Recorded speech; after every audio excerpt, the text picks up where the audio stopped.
akan share screen dulu. Materi hari ini.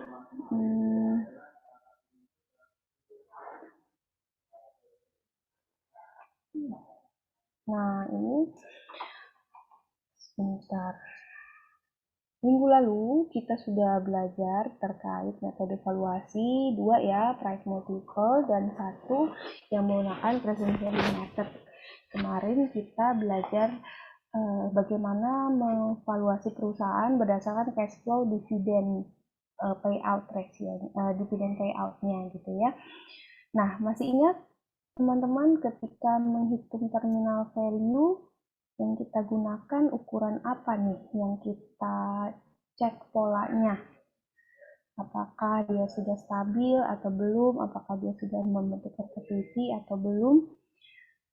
Apakah cash flow dari dividen payout-nya atau cash flow dari growth pembayaran dividennya?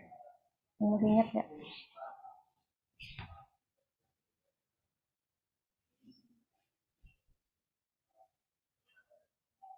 Mungkin ada yang mencatat?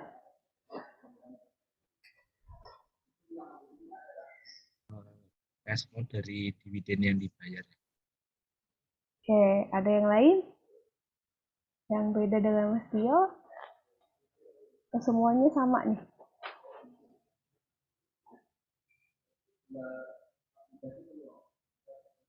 Oke, yang lain, Mbak Sofa. Gimana Mbak menghitungnya? Untuk menentukan terminal value di dividend discounted method, kita pakai apa nih ukuran yang kita lihat patternnya?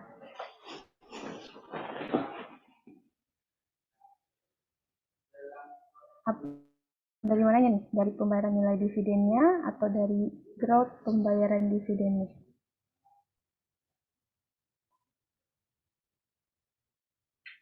Gimana Mbak Sofa? Atau ada yang lain yang mau bantu? Growth mungkin ya Bu? Ya, dari mana Mbak Sofa? Dari nilai apanya? Mbak Sofa? Tadi apa? Ya Bu, growth. Ya, jadi yang kita lihat patternnya adalah growth dari pembayaran dividennya. Ketika dia sudah stabilize, maka kita bisa menghitung terminal value-nya. Nah, konsep ini harus teman-teman pahami betul ya, terutama ketika menggunakan metode evaluasi yang menggunakan present value method. Karena si terminal value ini akan selalu konsepnya kita pakai ya di 3 metode yang akan kita pelajari hari ini. Ya, cuman nanti yang harus diperhatikan cash flow yang mana nih yang harus kita cermati gitu ya, yang mana gitu. Kalau misalkan tadi dividen discounted model, yang kita bandingkan patternnya adalah pertumbuhan pembayaran dividennya. Jadi hati-hati, mungkin secara nominal dividennya misalkan sama, tapi bisa jadi kita ngukurnya bukan di situ, tapi lebih ke growth-nya gitu ya. Nah, jadi bukan secara nominal, tapi pertumbuhannya yang dilihat patternnya. Oke. Nah, nanti konsep ini juga harus teman-teman. Jadi kalau misalkan dari awal udah nggak paham, boleh ditanyakan gitu ya. Karena nanti kalau misalkan di awal ini udah nggak paham, konsep-konsep berikutnya juga kurang lebih akan sama-sama bingung gitu ya. Nah, jadi kalau misalkan ada istilah-istilah, nah karena kita menggunakan literatur ini yang bikin bukan orang akuntansi keuangan. Jadi kadang-kadang ada istilah-istilah tertentu yang berbeda ya. Jadi nanti bisa ditanyakan gitu ya kalau misalkan ada yang bingung. Oke, kita masuk ke valuation yang kuliah kedua. Nah, kemarin kita sudah belajar 2 metode pertama ya, price multiple dan dividend discount model. Nah, keduanya itu bisa dibilang cukup populer ya, karena Di satu sisi dari sisi kepraktisannya, orang tuh gampang, mau dari basicnya dia apapun, backgroundnya apapun gitu ya, dengan pengetahuan akuntansi yang minim pun bisa menggunakan, karena ukurannya itu mudah dipahami gitu ya. Nah, ini yang 3 berikutnya mungkin agak sedikit tanda kutip ribet gitu ya, perlu pemahaman dasar akuntansi juga. Nah, sehingga nanti coba teman-teman kita pelajari ya. Nah, oke. Ini learning objektifnya. Jadi 3 metode yang akan kita pelajari, residual income, residual operating income, dan discounted cash flow. Ya. Nah, yang residual income dan residual operating income ini mungkin agak mirip. Cuman walaupun namanya agak mirip, sebenarnya dalam mengevaluasi perusahaan dia memakai sudut pandang yang berbeda. Ya, jadi yang satu memakai sudut pandang di sisi ekuitas perusahaan, yang satu lagi dia mencoba mencari nilai aset dari perusahaan. Nah, ini jadi ketika kita bicaranya berbeda, sudut pandangnya, nanti discounted rate-nya pun berbeda. Ya, nah, gimana sih Bu? Ya nanti kita coba pakai contoh biar lebih jelas ya. Nah, yang ukuran terakhir kita mencoba mengevaluasi nilai perusahaan itu menggunakan free cash flow dari perusahaan, gitu ya. Nah, ini juga sedikit berbeda. Oke, nah ini key isunya. Kenapa sih kok ada beberapa metode lain gitu ya selain DDM dan price multiple? Nah, jadi kemarin ada kritik gitu ya terhadap dividend discounted method yang dianggap kadang-kadang dia tidak sejalan dengan prinsip value creation gitu kan ya. Dia kadangkala kebijakan terkait dividen ini dia sifatnya arbitrer ya, jadi bisa sesuai kesepakatan diperdagangkan gitu ya dalam tanda kutip gitu ya. Bisa jadi dia sejalan dengan proses value creation dari perusahaan, bisa juga tidak. Ya, concernnya banyak. Ada perusahaan yang walaupun misalkan dia dalam keadaan surplus, tapi dia memilih untuk tidak membagikan dividen karena mungkin dia tujuannya lebih ke ekspansif gitu ya, dia ingin memperbesar size dari perusahaannya. Nanti returnnya ke shareholder biasanya bentuknya adalah capital gain gitu ya. Nah, jadi biasanya shareholder juga indifference gitu, mau dikasih dividen atau tidak, karena dia memahami itu ya, selain dia mendapatkan dividen, bisa juga dia dapat returnnya berupa capital gain tadi. Nah, tapi ada juga beberapa perusahaan itu yang walaupun dia dalam kondisi tidak baik, tapi dia mempertahankan untuk pembayaran dividen di level tertentu gitu ya kepada shareholder-nya. Jadi di sini semuanya tuh bentuknya tentatif gitu ya, bentuknya tuh kebijakan, tidak selalu sejalan dengan value creation dari perusahaan gitu ya. Jadi sifatnya itu lebih banyak ke kebijakan dari perusahaannya. Nah, ini juga dikonfirmasi ya sama teorinya Modigliani-Miller ya. Kemarin sudah kita bahas juga. Tahun lalu dia juga menyoroti bahwa pembayaran dividen ini tidak murni value creation, tapi dia lebih ke pilihan bagi perusahaan apakah untuk akan membayar dividen atau tidak. Oke. Nah, lalu apa sih ukuran yang paling tepat untuk melihat value creation dari sebuah perusahaan? Nah, kita menggunakan ukuran earning ya. Nah, ini dianggap lebih tepat nih, lebih sejalan dengan proses dari value creation perusahaan. Nah, ini earning yang dihasilkan dalam satu periode gitu ya. Di sini book value dari ekuitas kan ditambah dengan comprehensive income atau retained earning lah ya. Nah, di sini kan berarti nilai ekuitas kita nanti naik ya, ditambah dengan income di tahun tersebut. Nah, di sini dividen are paid out of the book value so that, nah, jadi dari hasil retained earning tersebut kan sebagian dibayarkan untuk dividen ya. Nah, berarti selisih dari setelah dibayarkan dividen tersebut, kalau misalkan masih ada sisa, nanti dia akan menjadi penambah nilai buku dari ekuitas kita. Nah, maksudnya persamaan ini tuh seperti itu ya. Jadi book value nilai buku ekuitas akhir sama dengan nilai buku ekuitas awal ditambah dalam kurung comprehensive income dikurangi dengan dividen. Kurang lebih seperti itu. Di sini pendekatannya. Jadi kalau kalian lihat sebenarnya rumus-rumus berikutnya itu merupakan turunan dari persamaan dividen discounted method. Jadi semuanya tuh kalau kalian rajin gitu ya, mau nurunin rumus dari DDM itu, nanti akan dapat persamaan seperti ini. Gitu. Cuman ini dia pendekatannya adalah menggunakan dari sisi ekuitas. Nah, kalau kalian perhatikan, kita pendekatannya itu menghitung sisi ekuitas. Berarti nanti ketika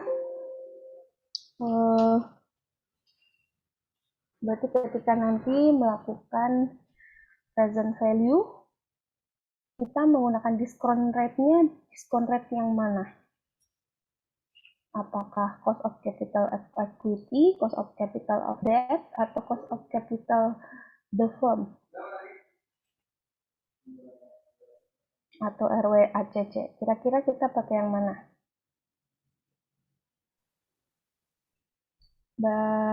Cost of equity. Ya, siapa? Mas Fendi? Cost of equity. Tuh ya, karena kita menggunakan ukuran-ukurannya itu dari ekuitas. Kalau kalian lihat di sini nanti ya. Nah, oke. Value is created when earning is higher than a normal level of earning. Jadi misalkan kita itu kan punya nilai ekuitas nih perusahaannya. Lalu kita juga tahu berdasarkan perhitungan kita secara total cost of equity kita adalah misalkan di level 8%. Nah, metode yang ini kita menghitung menggunakan namanya abnormal earning. Oke, abnormal earning terjadi ketika earning perusahaan di atas normal earning. Nah, itu coba ya, itu satu. Jadi kapan sih, maksudnya cash flow apa sih yang sedang kita ukur? Yang kita ukur adalah abnormal earning, jadi bukan earning secara keseluruhan ya. Nah, bagaimana Bu untuk mengetahuinya? Nah, kita harus tahu dulu normal earning-nya tuh berapa. Nah, karena kita mendekatannya dari sisi equity, di sini ada beberapa konsep dasar ya.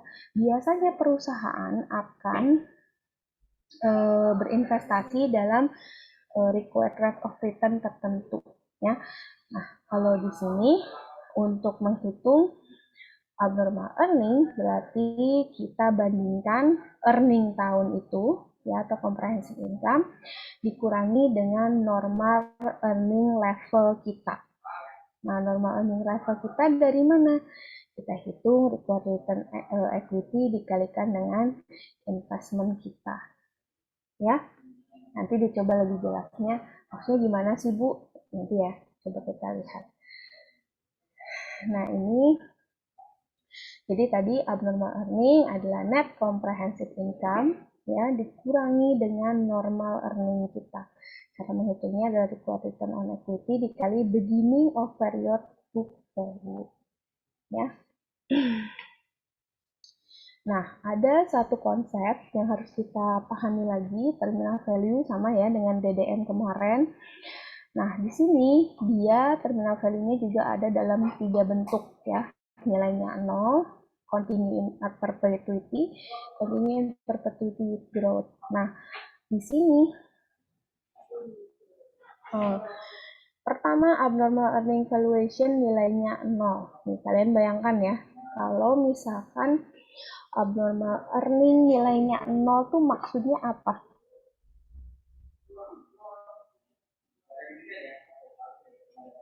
Kalau tadi rumusnya abnormal earning apa? Ya, Tio, kecil banget suaranya Tio. perusahaan. Nah, abnormal earning nilainya 0 berarti itu dalam keadaan normal ya. Betul ya. Jadi perusahaan itu sudah tidak mendapatkan privilege dari earningnya dia. Nilainya sudah normal aja gitu, sesuai dengan required rate of return-nya dia gitu ya. Nah, kenapa sih kok bisa abnormal earning perusahaan itu nol? Nah, di sini banyak berbagai alasan. Sebenarnya udah kita bahas ya, kalau growth dari keuntungan perusahaan itu pada 5-10 tahun tuh berdasarkan penelitian dia akhirnya cenderung menjadi rata-rata gitu ya di satu titik yang sama. Nah di sini dengan adanya kompetisi dari industri gitu ya atau misalkan dari pasar persaingan sempurna juga ya dia terbentuk sendiri. Lalu dari intervensi pemerintah, misalkan pemerintah mengintervensi untuk industri tertentu dikendalikan gitu ya untuk earningnya di besaran tertentu. Nah di sini sehingga bisa mengakibatkan abnormal earning perusahaan nilainya 0. Nah lalu yang sering yang pada umumnya terjadi yang mana? Yang ini. Karena kan kita sudah buktikan dengan penelitian ya kalau misalkan growth dari earning perusahaan itu relatif berhenti di garis tengah tertentu gitu ya. Jadi nanti dia akan sama semua perusahaan itu ya relatif. Jadi di sini most common finding-nya memang terminal value-nya itu dia akan stabil pattern-nya dalam bentuk perpetuity ya. Tapi di sini nggak pakai growth ya. Jadi misalkan kalau dia 5% ya 5% terus gitu ya. Nah, kenapa reasoningnya yaitu salah satunya dari hasil penelitian yang sudah kita lihat ya di pertemuan-pertemuan sebelumnya. Karena memang mempertahankan keuntungan yang besar gitu ya di suatu cara terus-menerus itu bukan sesuatu yang mudah ya, karena kan kita juga sekarang sudah berada di era asimetris informasi itu menjadi minim gitu ya. Ketika ada satu kesempatan, semua orang itu biasanya akan mudah mendapatkan informasi terkait hal tersebut. Nah, ini juga mempercepat proses dari reversion of returns gitu ya. Nah, ini yang jarang terjadi ya. Jadi kalau misalkan terminal value kita itu continuous in with growth. Nah, jadi kalian kebayang nggak perusahaan itu tetap mempunyai abnormal earning dan abnormal earningnya tuh terus-terusan berkali-kali lipat gitu.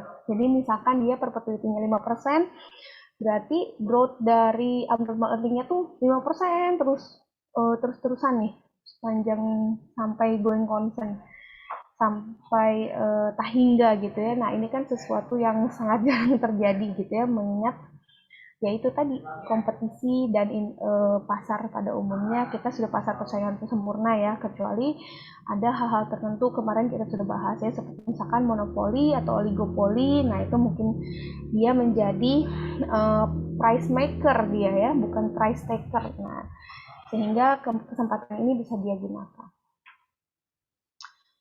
Oke, ini kita pakai Excel saya aja ya. Nah, ini contohnya untuk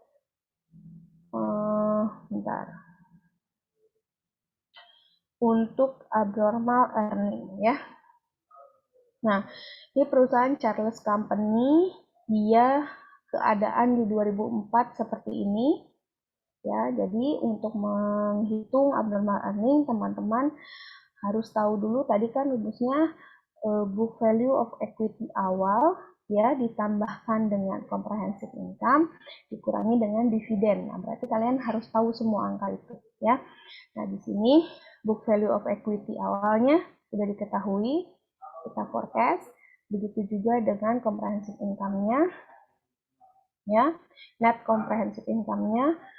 Lalu cost of capital for equity. Nah, abnormal earning ingat ya persamaannya di sisi ekuitas. Jadi kita gunakan discounted rate-nya adalah COC of equity ya.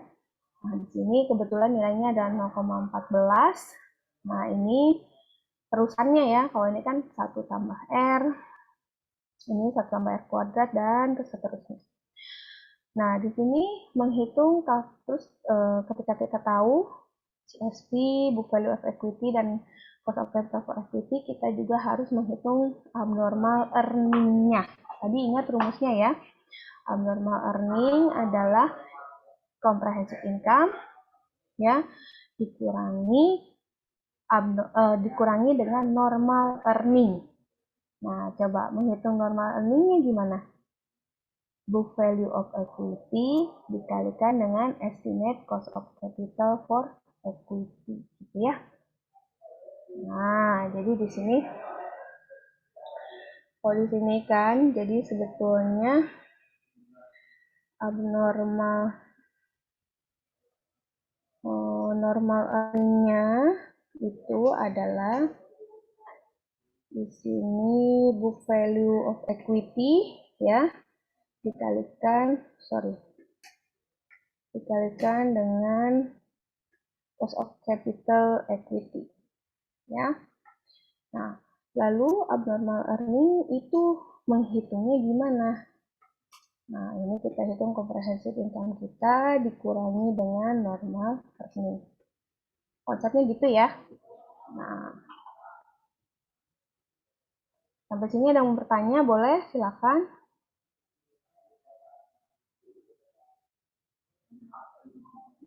Oke, kalau di sini kita terminal value-nya di tahun keberapa?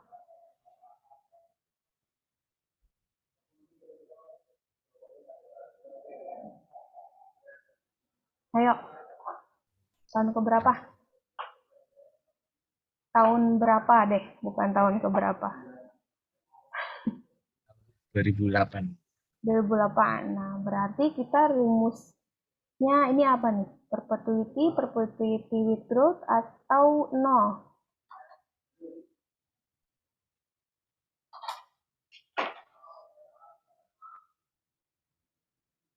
Nol ya, Bu. Soalnya tidak ada itu pertumbuhan lagi. Nah, kalau di sini kita nilai abnormal earning-nya tetap ada nih. Nah, jadi gini, kalau yang nilai 0 itu kalau misalkan abnormal earning-nya nilainya 0. Gitu. Tapi kalau growth ini nanti dia dia menentukan perpetuity-nya. Apakah with growth atau without growth gitu ya. Nah, di sini berarti dia adalah perpetuity aja tanpa growth ya. Nah, rumus terminal value berarti kita gunakan cash flow tahun sesudahnya dibagikan dengan R. Nah, karena di sini abnormal earning, jadi kita gunakan abnormal earning tahun berikutnya dibagi dengan R. Jadi 917,58 dibagi 0,14. Nah, kita nggak menggunakan 1,689 ya, karena kan kita cuma menarik 1 ke tahun 2008. Ya, mungkin ada yang bingung, kenapa Bu nggak pakai 1,925? Ya karena kalau yang terminal value yang kita lakukan 2 kali. Yang pertama kita tarik dulu ke 1 tahun di belakangnya di sini. Oke, jadi makanya cuma dibagi cash flow per R. Oke ya.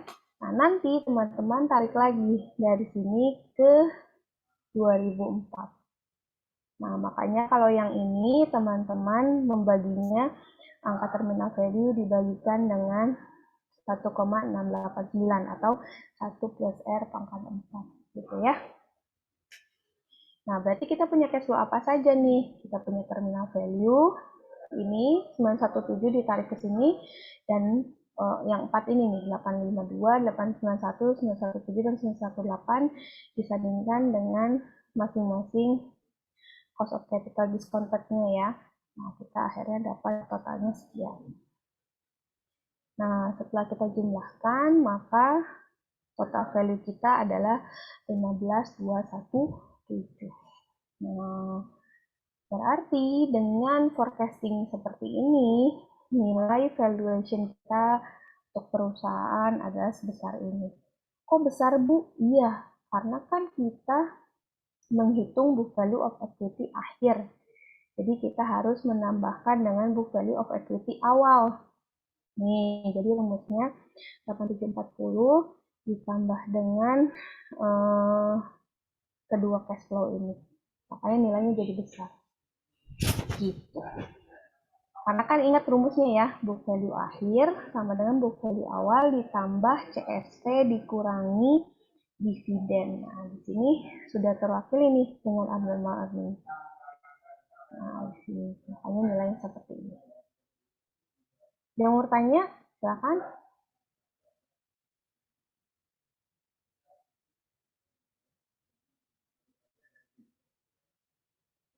Oke, kalau gitu kita lanjut ke yang lain nih. Ada 2 contoh lagi ya untuk abnormal earning.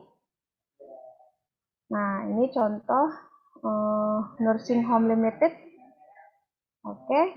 Nah, ini nih. Lihat. Ini contoh yang abnormal earning-nya 0. Ya. Nah, dia dari sisi ininya sudah 0. Nah, dia terminal value-nya di 2008 nih dengan nilai 0.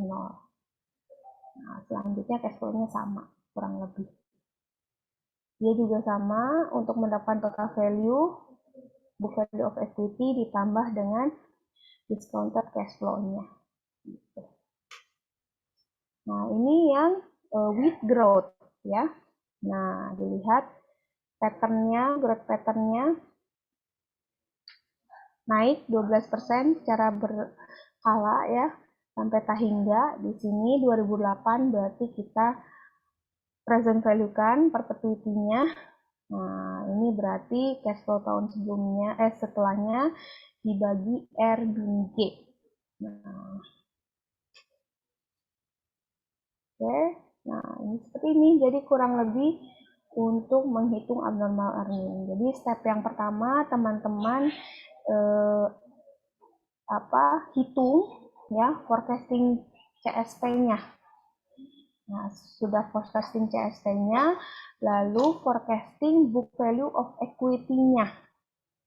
Nah, setelah itu juga kalian harus mengetahui nilai cost of capital for equity. Setelah itu baru dihitung abnormal earning, baru dilihat growth pattern-nya. Nah, ini ya kelihatan ya, kalau kita bandingkan dengan dividend discounted method, walaupun dia sama-sama menggunakan present value method, tapi lebih simple ya. Kalau ini hitungannya banyak gitu, jadi mungkin kalau orang yang nggak ada basic akuntansinya agak-agak pusing gitu. Mungkin ada yang ditanyakan sebelum kita pindah ke metode yang satunya lagi? Silakan.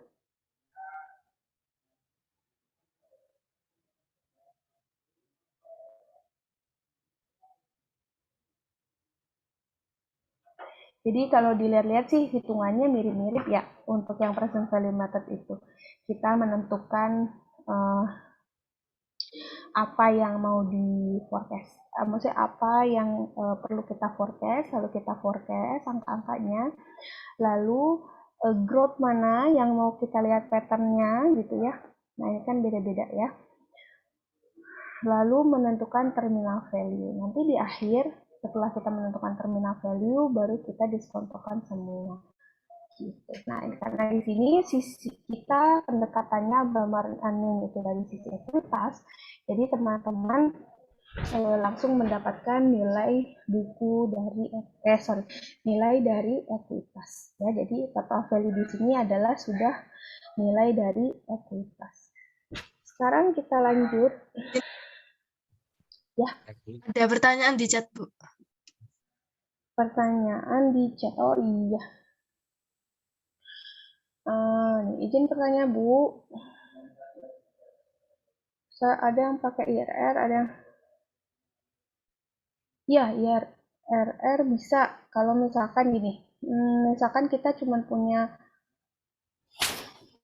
IRR itu memang bisa menghasilkan, tapi biasanya ya kalau cost of equity itu dia pakai CAPM sih ngitungnya ya. Bukan ketika menghitung return dari saham itu kan pakai CAPM ya kalau ngitungnya ya. Nah, Jadi kita lihat untuk saham tertentu itu dia deviasinya berapa terhadap market. Nah, biasanya sih pakai CAPM. IRR ini bisa juga digunakan, tapi biasanya sih untuk project gitu ya dia bisa gunakan ya. Ya atau investasi juga bisa sih sebenarnya. Tinggal nanti kalian pahami apakah yang dinilai secara nilai IRR tadi bentuknya ekuitas atau bukan. Karena kalau IRR itu bisa banyak gitu ya. Bisa bukan hanya ekuitas. Ini siapa nih? Mbak Cynthia. Mbak Cynthia malu-malu nih, nggak mau nanya langsung. Nggak apa-apa ya. Kalau misalkan ada yang bertanya di chatting juga boleh. Oke, sekarang gimana Mbak Cynthia? Udah cukup jelas, Mbak?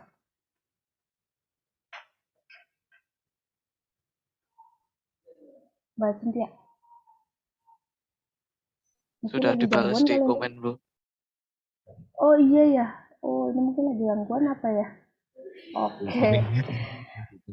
Mungkin di ya emang lagi susah. Kayaknya lagi flu katanya, Iya. katanya habis.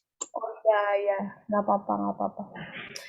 Baik, oh iya Mbak Cynthia, mudah-mudahan cepat sembuh ya. Nah nanti kita juga akan bahas sedikit ya soal CAPM ya. Sebenarnya teman-teman udah belajar di Mankeu, tapi mungkin kita refresh lagi sedikit. Oke, kita lanjut. Nah, itu tadi abnormal earning ya. Kita masih bicara di sisi ekuitas. Selanjutnya ada pendekatan lain. Oh ya, ini beberapa keuntungan ketika kita menggunakan abnormal earning. Nah, berdasarkan penelitian ternyata metode yang ini tuh cukup valid hasilnya gitu ya. Nah, lalu dia juga fokus terhadap tadi value creation dari perusahaan. Jadi karena kita kan langsung pakai ukuran profitability gitu ya. Lalu kita juga menggunakan informasi di laporan keuangan, tidak hanya di income statement, tapi juga di neracanya juga kita gunakan ukuran-ukurannya ya.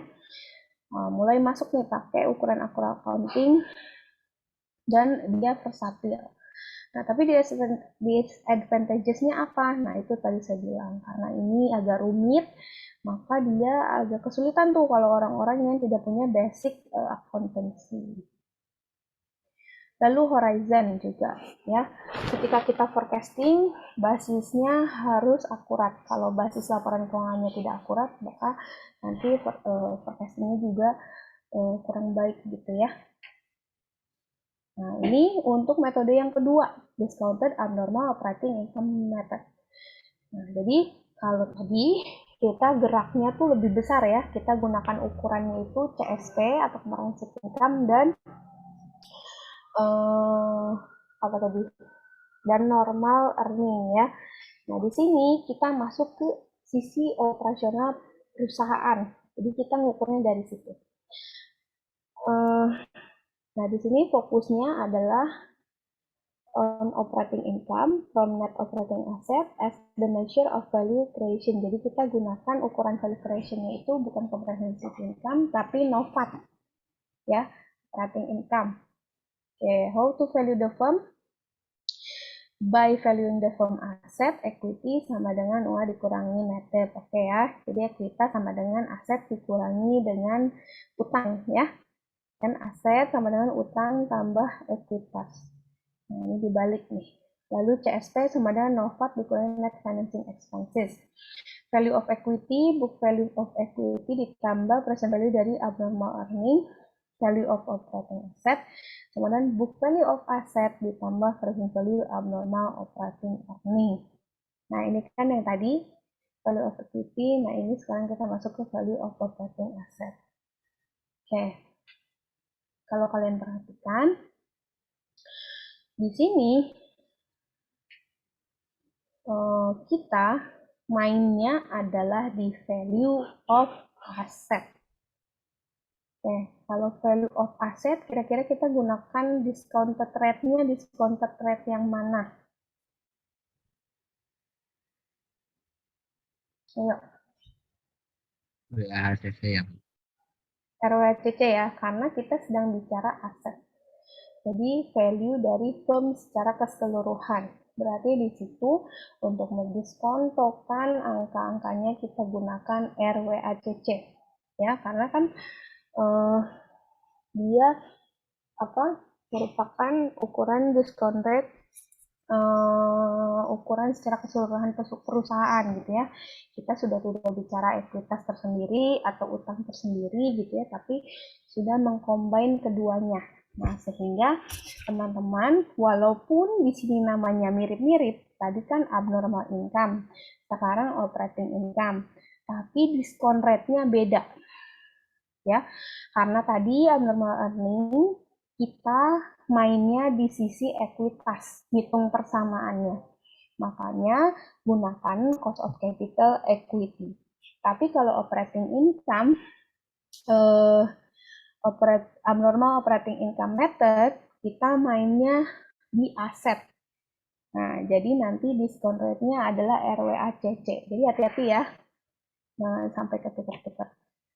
Oke, saya pakai Excel saya aja sebentar ya.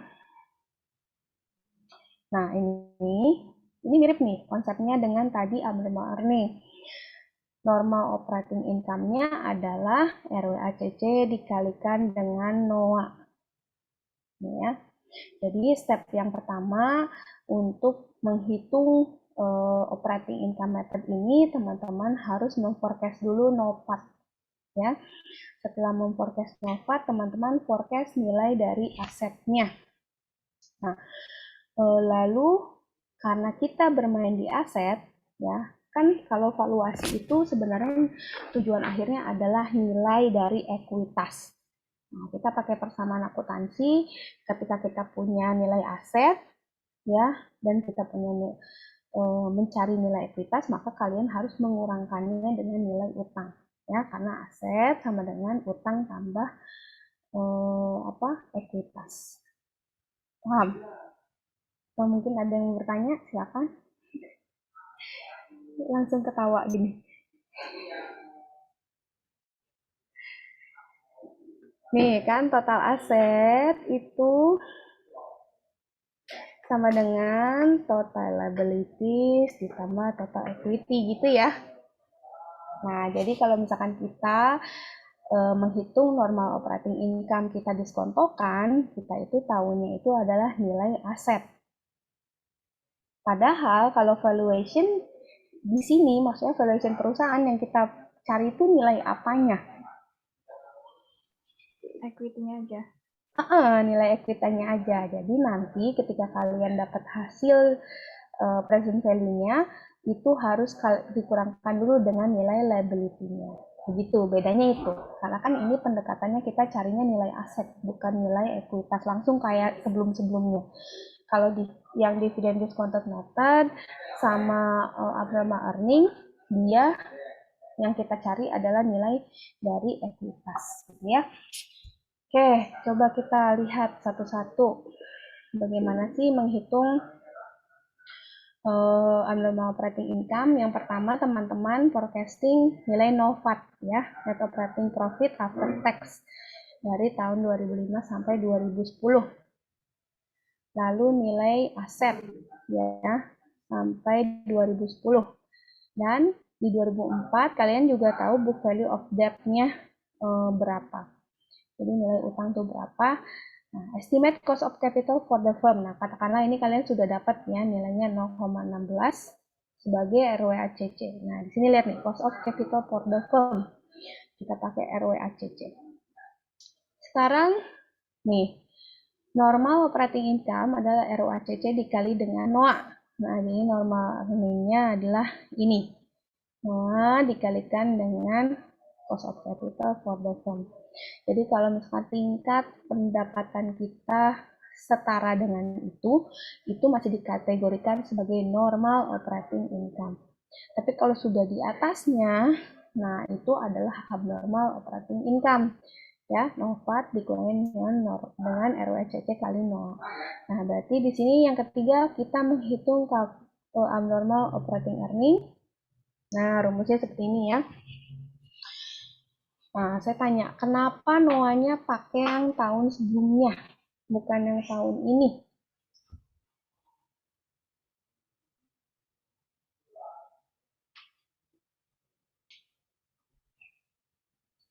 Ayo,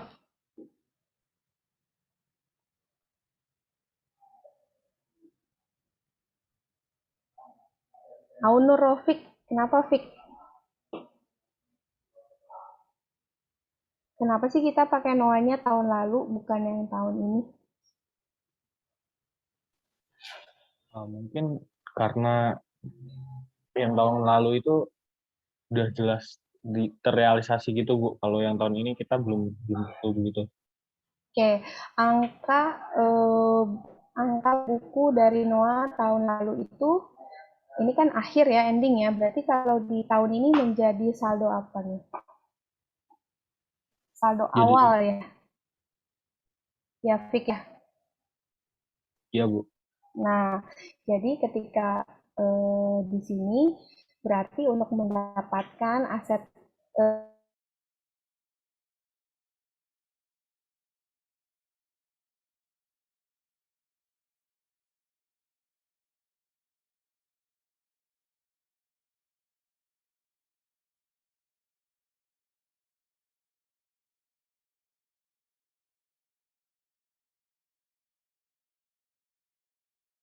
karena dia gitu ya. Paham nggak? Mungkin ada yang mau bertanya, boleh. Berarti izin Bu itu forecast-nya maksudnya ada di tahun 2004 ya. Forecast Yang mana? yang tadi alasan mengapa sih pakai yang awal, nilai yang awal. Oh iya. Nah. Oh kalau enggak, maksudnya gini, ketika kita menghitung abnormal operating income, kita gunakan NOA-nya itu yang setahun sebelumnya. Karena kan ini kan sebenarnya nilai NOA ini adalah ending balance-nya. Nah, ending balance ini kan akan menjadi saldo awal di tahun berikutnya kan. Katakanlah kita punya saldo aset tuh tahun lalu 10.000. Nanti yang 10.000 itu kita akan gunakan di tahun ini untuk mendapatkan penghasilan di tahun ini juga. Oleh karena itu ketika membandingkan earning di tahun ini, kita bandingkannya itu dengan saldo awal pada tahun ini.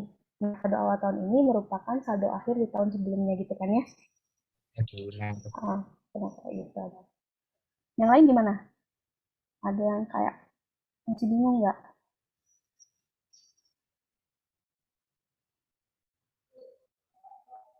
Cukup? Lanjut? Atau mau ada yang tanya lagi?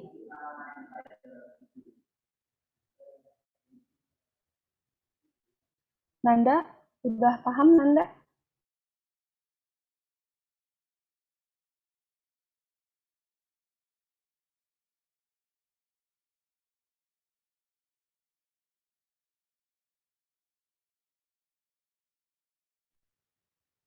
Cara menghitung abnormal operating earning-nya Nanda paham?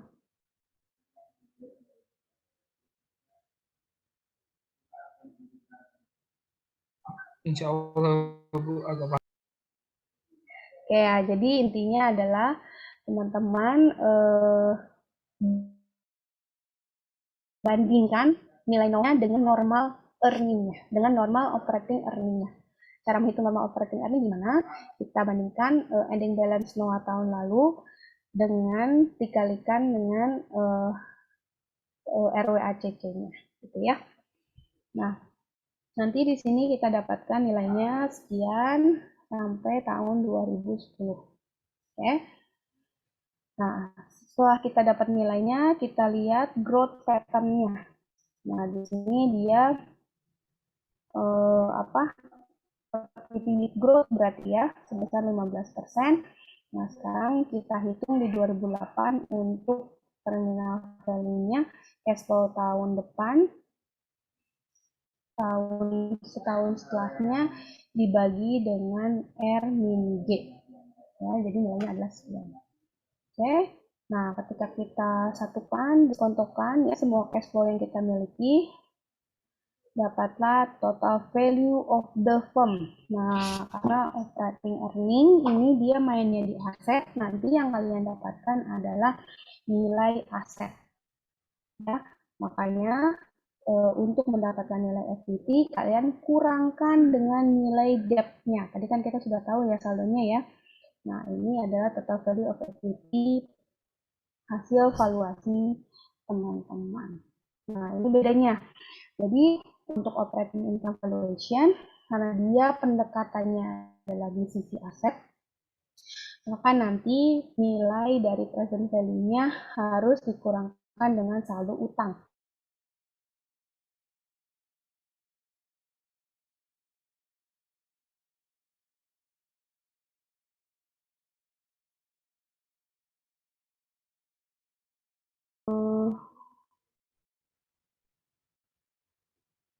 Nah, ini ya tahapannya, forecast NOPAT, lalu kita estimate RWACC-nya, hitung abnormal operating earning, terminal value, dan yang terakhir dikurangi dengan book value of debt.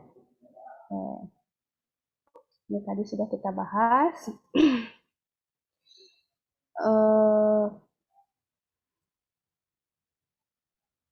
Nah, sebentar. Kita masuk ke metode yang ketiga ya, discounted cash flow model. Nah, similar to the abnormal earning valuation method, the DCF derives from the discounted dividend model. Jadi kalau di sini free cash flow sama dengan dividen tambah net cash to the holder, dividen sama dengan free cash flow to equity. Jadi equity value sama dengan present value dari free cash flow to equity gitu ya. Alternatively, you can write the DCF model to estimate the value of the firm. Lalu nanti dikurangi nilai market value of debt. Nah, DCF ya kita pakai ukurannya adalah nilai free cash flow perusahaan. Oke. Nah, nanti nilai yang kita dapat adalah nilai aset. Nah, ini sama dengan abnormal operating. Ya, kita harus kurangkan dulu dengan utang dulu baru dapat value of equity. Nah, ini ya. Cash flow from all project for a going concern. Jadi di sini cash flow from operation dikurangi dengan cash dari untuk investment, sisanya adalah free cash flow. Nah, karena pendekatannya dari aset, sisi aset, ingat kita discount rate-nya adalah cost of capital for the firm. Jadi di sini kan present value method ada 4 ya. Nah, yang 2 dividend discounted method dan abnormal earning, dia gunakan R atau cost of capital of equity, jadi RE. Sedangkan untuk yang 2 lagi, abnormal operating income dan DCF, discounted cash flow model, kita gunakan RWACC ya, atau cost of capital for the firm. Nah, bagaimana caranya? Kita langsung aja lah ya. Oke, ini di Excel saya, bentar. Nah, ini contoh discounted cash flow. Pertama, kita forecast dulu free cash flow-nya ya dari tahun ke tahun. Nah, di sini karena pendekatan kita aset, maka kita harus tahu book value of debt-nya ya. Ada informasi tersebut. Belum kelihatan. Kenapa? Excel-nya belum kelihatan. Ini masih PDF. Oh belum, iya bentar. Sebentar. Nah, ini ya. Jadi free cash flow-nya dari 2005 sampai 2010. Di sini book value of debt-nya. Nah, di sini estimate cost of capital for the firm. Ya, jadi di sini RWACC-nya 0,16. Nah, kita lihat pattern-nya itu dari growth-nya. Nah, ini dia berarti perpetuity with growth ya. Nah, kita hitung terminal value-nya di 2008, berarti cash flow 2009, setahun setelahnya ya, dibagi, karena dia ada growth, berarti dibagi R-G. Ya, nah di sini cash flow-nya 3655, dibagi R-nya adalah 0,16, G-nya adalah 0,15. Ya. Lalu kita diskontokan semuanya dapat total value of the firm-nya sekian. Nah, ini karena masih nilai aset dikurangi dengan nilai utang baru kita dapat total value of equity. Nah, kurang lebih seperti itu. Ada yang mau ditanyakan dengan discounted cash flow?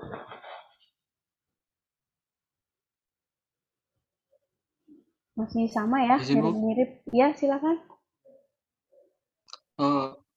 Itu sih, Bu, ingin memastikan yang step pertama forecast-nya itu kan sama kayak pertemuan sebelumnya kan, Bu, ya, caranya? Yang mana yang ini? Mencari Growth-nya. iya, yang mulai dari step 1 itu, Bu. Oh, yang step 1 ini ya. Iya. Ini kan kalau misalkan kalian lihat di apa? Lihat di yang forecasting tuh ada free cash flow ya. Nah, itu Tahu. gunakan angka itu. Sama itu. Baik, Bu. Dari situ. Sip. Oke. Ada lagi? Silakan.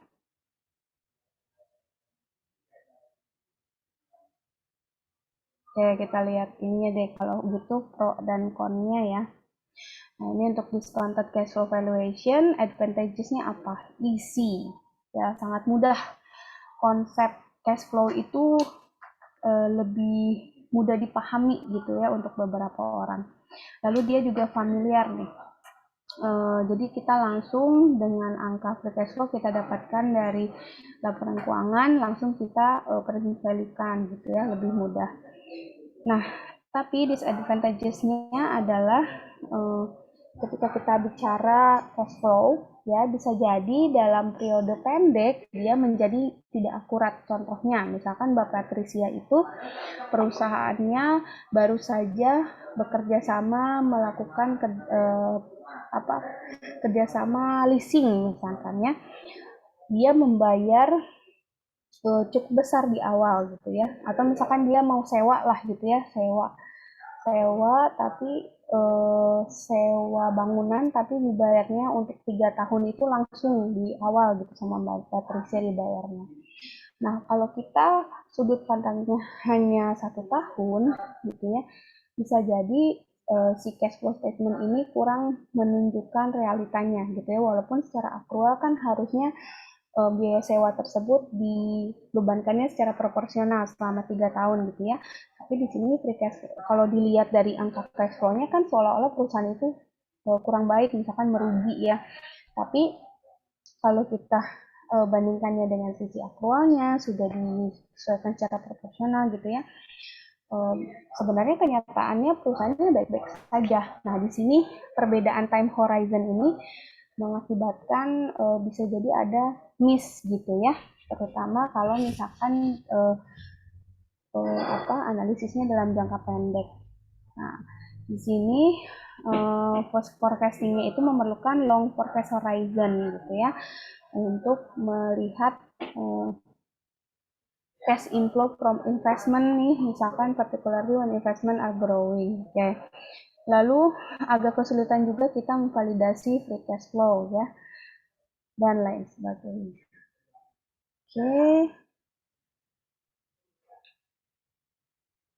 Nah, kapan discounted cash flow method bekerja dengan maksudnya bagus untuk kita gunakan ketika misalkan investment pattern-nya itu dia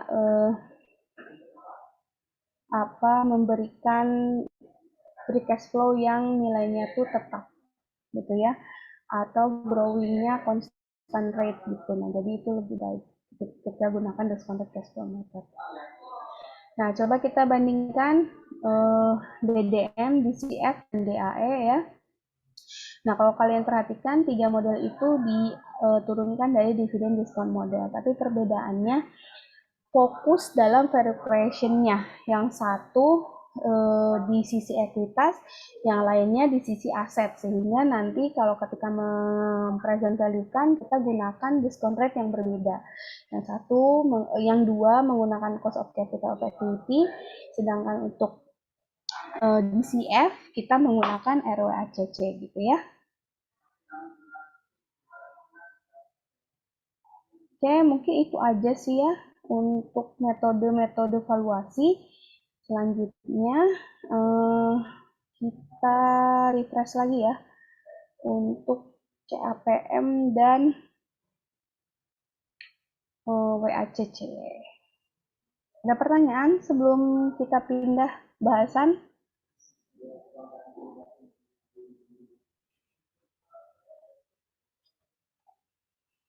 Oke, ini mungkin nanti kan saya jelasinnya agak di skip-skip ya, karena teman-teman juga sudah belajar ya, untuk merefresh aja. Bentar. Nah, bagaimana sih menghitung cost of capital gitu ya? Kita bisa gunakan dua cara, CAPM dan WACC. Di sini, nah ini ya. Jadi kalau kalian menghitung, kita refresh lagi ya, belajar WACC ya. Misalkan kalian ingin mengetahui perusahaan itu berapa sih cost of capital equity-nya. Nah, berarti nanti kira-kira lihat yang paling gampang itu menggunakan perhitungan CAPM. Ya. Oke. Lalu untuk cost of capital debt, di sini kalian nanti lihat rata-rata perusahaan itu misalkan dia berutang banyak nih ya dari beberapa sumber. Nah, nanti kalian hitung secara proporsional, nah berapa sih rata-rata cost of capital dari debt-nya. Nah, setelah itu, kalau kalian gabungkan antara cost of capital equity perusahaan dan cost of capital debt dan proporsinya, ya, maka kita menghitung RWACC, gitu kan ya. Jadi RWACC itu dia sudah rata-rata tertimbang antara cost of capital equity perusahaan dan cost of capital dari utang perusahaan. Oke. Nah, besaran cost of capital itu dari mana sih gitu ya? Nah, tentu saja kita itu kalau berinvestasi ada resikonya ya. Nah, biasanya resikonya itu sejalan dengan pertama waktunya, misalkan berapa lama waktunya gitu ya, time value of money-nya, dan risiko dari instrumennya itu sendiri. Misalkan siapa yang mengeluarkan gitu ya, perusahaannya siapa gitu ya. Nah, itu juga diperlukan berpengaruh terhadap besaran premi yang dikehendaki gitu ya. Oke, ini untuk kita langsung ke CAPM-nya aja. Nah, teman-teman mungkin masih ingat ya rumus CAPM. Nah, ini ya, market risk premium. Ini mudah nih. Ketika kita ingin mengetahui berapa sih tingkat pengembalian atas sebuah investasi, menghitungnya adalah risk free return ditambah dengan risk premium kali CAPM beta. Gitu ya. Nah, coba saya tanya, risk free return itu apa sih? Mbak Mahayu, risk free return itu kita ngitungnya bagaimana, Mbak?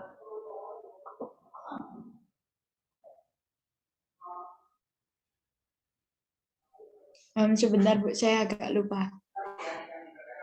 Biasanya kita pakai benchmark. Kalau di negara, biasanya risk free return tuh ngitungnya gimana? Pakai benchmarknya apa? Instrumen yang bebas dari risiko. Bonds-nya pemerintah bukan Bu? Ya, Mbak Mahayu ya. Nah, tadi Mbak Salwa bilang bond pemerintah. Jadi biasanya kita pakai bonds 10 tahun atau 20 tahun gitu ya. Kalau di Amerika biasanya kita pakai T-bills gitu ya. Nah, treasury bills jadi itu menandakan instrumen yang risk free. Jadi kalau instrumen pemerintah itu dianggapnya bebas risiko. Karena kan kalau pemerintah itu kemungkinan defaultnya tuh kecil ya, walaupun memang ada kemungkinannya, tetapi instrumen milik pemerintah itu dianggap risk free. Jadi nanti kalau menghitung CAPM, kenali dulu kira-kira kita patokannya itu apa gitu ya. Nah, ini biasanya obligasi pemerintah. Lalu risk premium. Nah, menghitung risk premium ini gimana lagi nih? Risk premium itu apa? Mas Giovanni, risk premium itu apa, Mas?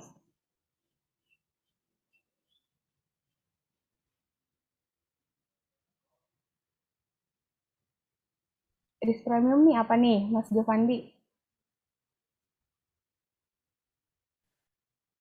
Bentar ya Bu, saya agak lupa. Bentar Bu. Expected return market dikurangi risk free wave. Iya. Nah, coba kita lihat ya Mas Giovanni ya. Ini saya share bentar. Oke. Kita kasih gambar nih. Biasanya kalau gambar teman-teman cepet nih ya ingetnya lama. Nah, ini contohnya nih ya. Ini risk free rate return dari instrumen risk free rate ya. Yang hijau nih. Sampai tahun 2018. 2020 2019 ya, 31 Januari 2019. Ini pergerakannya return risk free rate. Berarti ini instrumen pemerintah, oke? Nah, instrumen pasar non pemerintah geraknya di sini nih. Pasti selalu di atas rate dari pemerintah. Iyalah, karena kalau misalkan non pemerintah dia ada risiko bawaannya sendiri-sendiri, pasti jauh lebih beresiko dibandingkan instrumen pemerintah. Makanya dia nilai returnnya konsisten di atasnya, ya. Nah, seperti ini. Terus naik. Nah, jadi kebayang ya, kalau nilai rate of return dari instrumen pemerintah itu pasti lebih rendah dibandingkan rata-rata pasar. Nah, ini rata-rata pasar. Nah, kalau kita bicara individu, itu penyimpangannya macam-macam. Ada yang mendekati rata-rata pasar, ada yang jauh dari rata-rata pasar, tergantung dari individunya masing-masing. Karena kan itu risiko itu melekat pada korporasinya masing-masing, pada penerbitnya masing-masing gitu ya. Misalkan kalian mau ambil saham-saham yang di perusahaan yang mapan gitu ya, atau misalkan kita sering dengar saham-saham blue chip, itu dia returnnya deviasinya terhadap rata-rata market itu tidak terlalu jauh. Tapi kalau yang saham-saham yang risikonya tinggi, bisa jadi deviasi terhadap rata-rata pasarnya cukup tinggi gitu ya. Nah, jadi kalau kita bicara risk premium, ini adalah rata-rata return saham ya. Nah, gitu. Oke. Tapi itu gelondongan gitu ya. Kalau misalkan kita ingin melihat secara individu, nah teman-teman harus paham deviasinya berapa terhadap rata-rata pasar tadi. Nah, berarti deviasi tadi kita namakan dengan beta. Nah, makanya ya, tadi kalau sebentar kita balik lagi ke mana tadi? Oh, sorry. Di sini juga ya. Izin bertanya, Bu. Ya. Itu yang sebentar. tadi yang digambar tadi itu emang returnnya cenderung menurun ya, Bu, dari tahun ke tahun? Yang tadi, yang mana sebentar? Yang ini ya? Iya.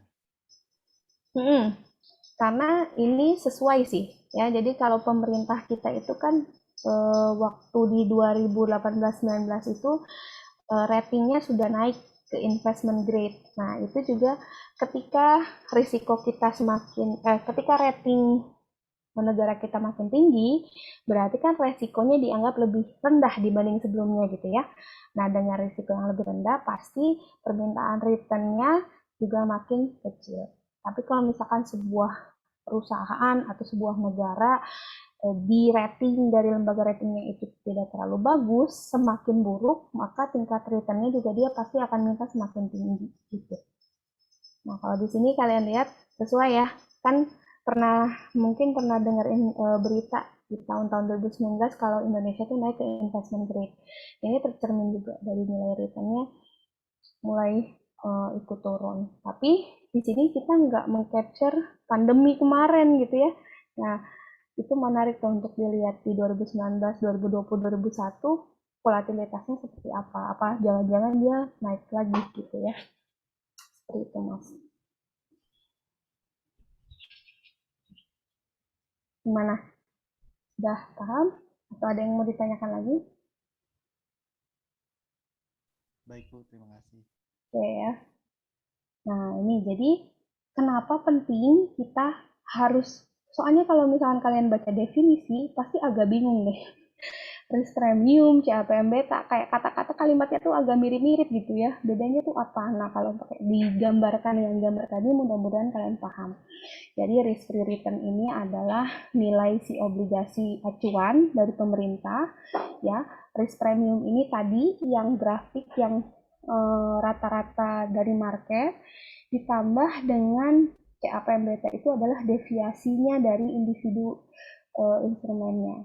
Karena kan kalau risk premium ini dia untuk keseluruhan market. Nah, kalau kalian mencari nilai returnnya dari individu saham, berarti kita harus mengetahui simpangannya berapa sih gitu ya dari rata-rata market. Nah, nilai beta itu tuh fungsinya seperti itu. Jadi nanti kalau kalian perhatikan dari sini ya, nah teman-teman bisa cek tuh untuk mendapatkan nilai beta di Fevindo ya. Nah, ini saya ambil di tahun 2019. Nah, kalau kalian perhatikan random nih ya, mulai dari 1,0,8. Kalau nilai beta semakin tinggi, itu tandanya permintaan return atas saham tersebut semakin tinggi. Jadi misalkan kalau risk free rate kita, obligasi pemerintah kita tuh mintanya sekitar 5% gitu misalkan ya. Lalu rata-rata risk premiumnya di 7%. Nah, semakin tinggi beta berarti dia akan semakin jauh dari angka 7% gitu. Tapi kalau misalkan nilai betanya semakin kecil, berarti nanti dia akan mendekati nilai rata-rata pasar atau mendekati nilai risk premium ditambah dengan risk free rate.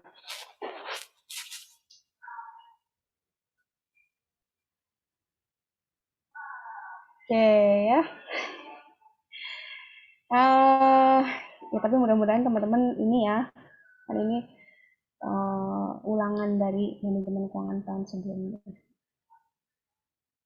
Oke, nah ya silakan Mbak Sofa. Kalau nilai beta tuh bisa berubah atau emang udah fix ya Bu? Berubah. Kalau berubah itu faktornya apa aja ya Bu? Soalnya saya udah agak lupa Bu. Ya tentu kalau misalkan kita bicara harga return, dia selalu bicaranya risiko. Jadi kalau misalkan pasar melihat risiko suatu instrumen atau misalkan saham tertentu itu berubah, profil risikonya penerbitnya ya, misalkan perusahaannya siapa nih, Astra gitu ya, atau misalkan bank sih ya yang banyak ya biasanya ya, BCA gitu. Ketika perubahan resikonya berubah gitu ya, nah itu nanti dia akan mempengaruhi nilai betanya pasti. Ya, cuman beta ini kalau teman-teman kemarin nggak belajar kan ya menghitung betanya ya, jadi langsung dikasih tahu di soal betanya sekian gitu, karena memang menghitung beta ini perlu ilmu tersendiri, jadi analis lah istilahnya ya. Nanti mungkin kalau ada yang tertarik bisa tuh masuk ke jurusan aktuaria, jadi menghitung kira-kira nilai beta itu berapa sih gitu ya, karena banyak hal yang harus diperhitungkan. Tapi pasti kalau return itu pengaruhnya adalah risk. Jadi kalau risiko naik pasti dia naik, kalau risiko turun dia turun gitu. Nah, cuman kalau risk premium dia pengaruhnya adalah risiko rata-rata pasar. Tapi kalau CAPM beta berarti dia sudah masuk ke individunya, risikonya yang kita bicarakan. Gitu ya. Oke, kurang lebih ini sih CAPM. Nah, ini ya mungkin ada diulangi lagi font size effect. Jadi kalau misalkan nilai dari return itu biasanya perusahaan-perusahaan yang kecil yang belum terlalu mapan gitu ya, biasanya dia cenderung punya high return gitu ya dibandingkan dengan perusahaan-perusahaan yang sudah mapan. Kalau perusahaan-perusahaan yang di blue chip itu kalian lihat rata-rata returnnya sudah stabil gitu ya, nggak terlalu besar. Ya tentu saja dia butuh growth. Ya tadi ya terkait dengan risiko juga. Mungkin shareholder melihatnya untuk perusahaan-perusahaan kecil atau baru gitu ya, dia pasti memiliki risiko yang lebih besar dibandingkan perusahaan yang sudah mapan di dalam sisi default-nya. Nah, ini ternyata terlihat ya, kalau smaller firm itu tend to have higher return. Nah, ini WACC, kayaknya WACC nggak usah saya bahas lagi lah ya. Kurang lebih teman-teman sudah belajar dulu bagaimana menghitung WACC. Kita latihan aja ya. Nanti saya akan share untuk latihan hari ini di LMS. Kita sampai jam berapa ya hari ini kuliahnya? Jam 1. Jam 1. Jam 1. Nah, berarti jam 12 jam 12.40 lah kita masuk ke Zoom lagi ya. Nanti kita bahas soalnya bersama-sama.